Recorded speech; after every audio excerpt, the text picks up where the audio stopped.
Assalamualaikum warahmatullahi wabarakatuh. Apa kabar Ananda semua? Semoga masih dalam keadaan sehat walafiat. Amin, amin ya robbal alamin.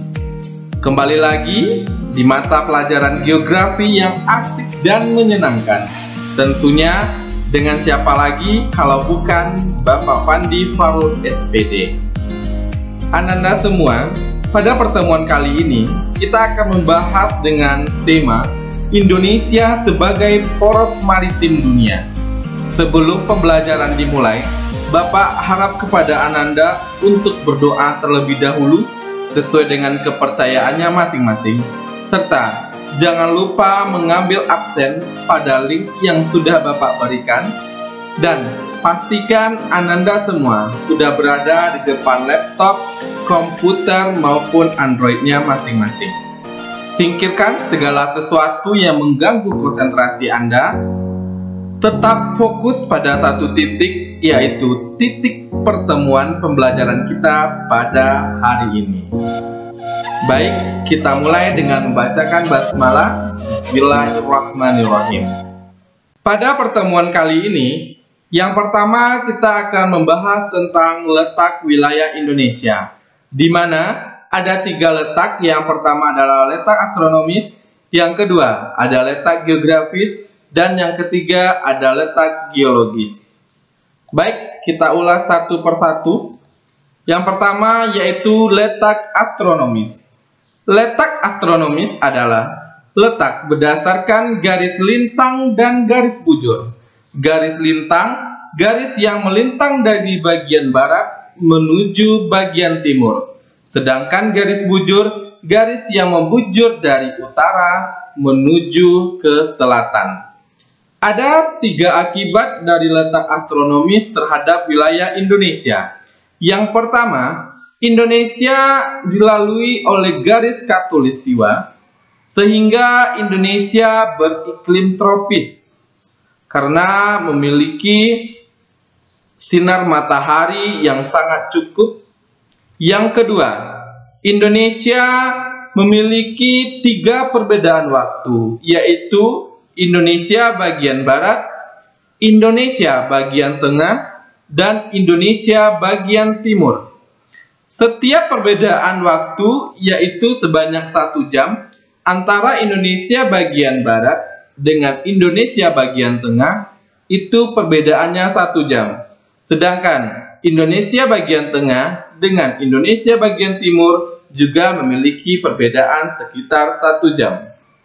Nah, yang ketiga yaitu Indonesia memiliki iklim tropis tadi, sehingga Indonesia kaya akan hutan yang sangat hijau.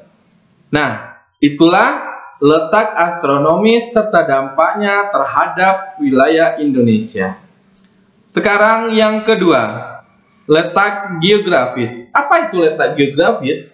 Letak berdasarkan antara 2 benua dengan 2 samudra, yaitu benua Asia di bagian utara dan benua Australia di bagian selatan, dan Samudra Hindia di bagian barat, dan Samudra Pasifik pada bagian timur. Nah, apa dampaknya Indonesia sebagai letak geografis ini?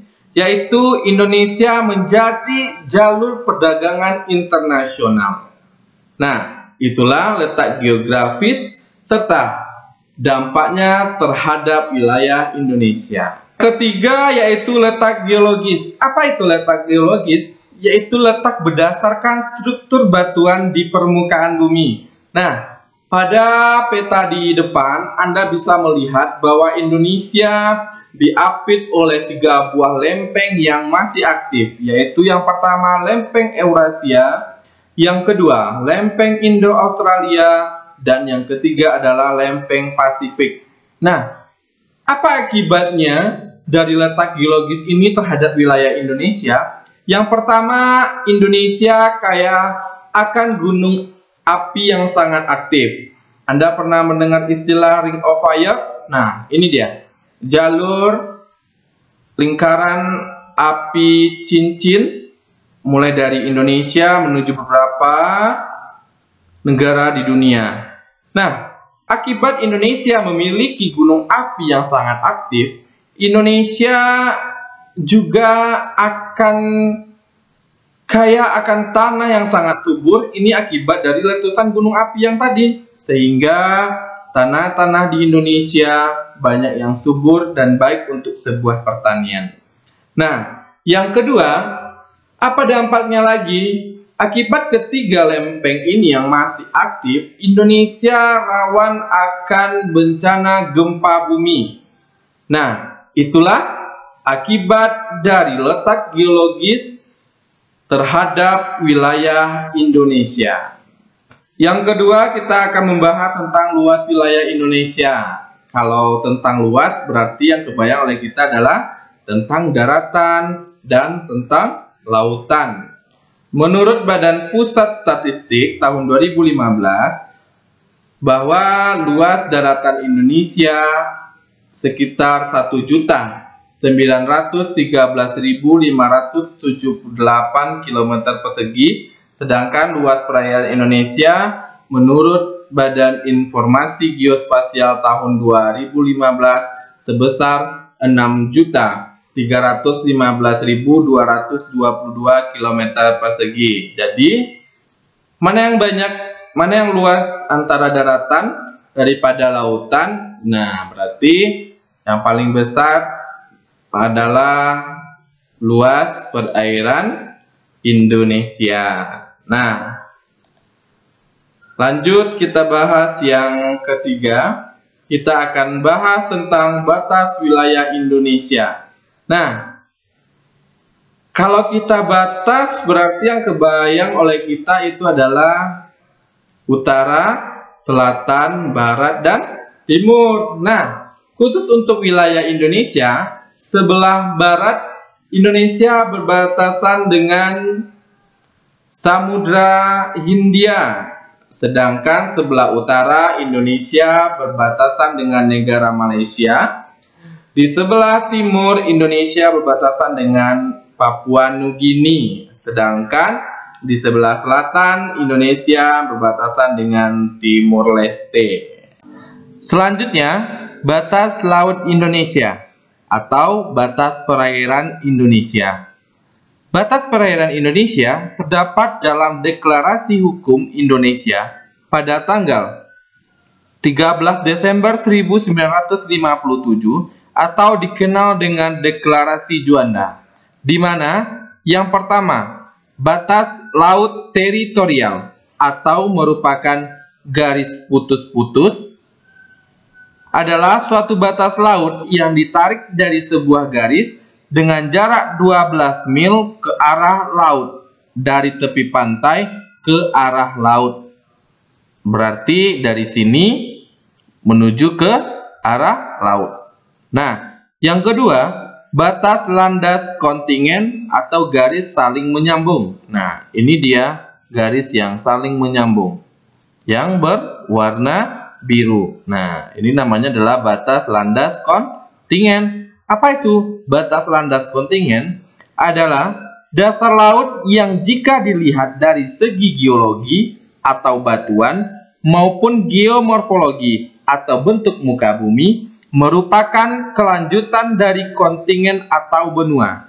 Batas ini diukur mulai dari garis dasar pantai ke arah luar dengan jarak paling jauh 200 mil. Jika ada dua negara yang berdampingan menguasai laut dalam suatu landas kontingen dan jaraknya kurang dari 400 mil, maka batas kontingen masing-masing negara ditarik sama jauh dari garis dasar masing-masing.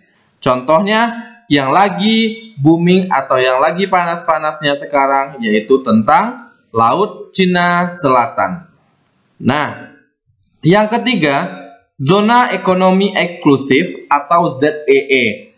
Pada tanggal 21 Maret 1980, pemerintah Indonesia telah mengeluarkan batas ZEE sepanjang 200 mil, diukur dari pangkal wilayah laut Indonesia. Nah, itulah tentang batas laut Indonesia. Selanjutnya kita akan bahas tentang batas udara Indonesia. Anda perhatikan gambar berikut ini. Yang di tengah ini merupakan sebuah daratan. Di pojok kiri dan di pojok kanan itu merupakan sebuah lautan. Nah, batas wilayah udara mengikuti batas kedaulatan negara di darat dan di laut. Dan batasnya dengan angkasa luar ditetapkan berdasarkan perkembangan hukum internasional. Jadi, batas udara setiap negara yang ada di dunia itu sudah diatur berdasarkan ketentuan masing-masing. Nah, setiap negara mengakui hak lalu lintas udaranya, yaitu hak melewati wilayah udara negara lain tanpa mendarat. Antara lain, ketentuannya bahwa pesawat-pesawat terbang yang menggunakan hak tersebut haruslah melalui rute-rute yang telah ditetapkan oleh negara, bahwa serta hak lintas udara damai juga dapat ditangguhkan untuk kepentingan keamanan negara bawah. Dibedakan antara kapal terbang sipil dan kapal terbang militer. Kapal-kapal terbang negara tidak mempunyai hak lintas udara di atas wilayah negara lain.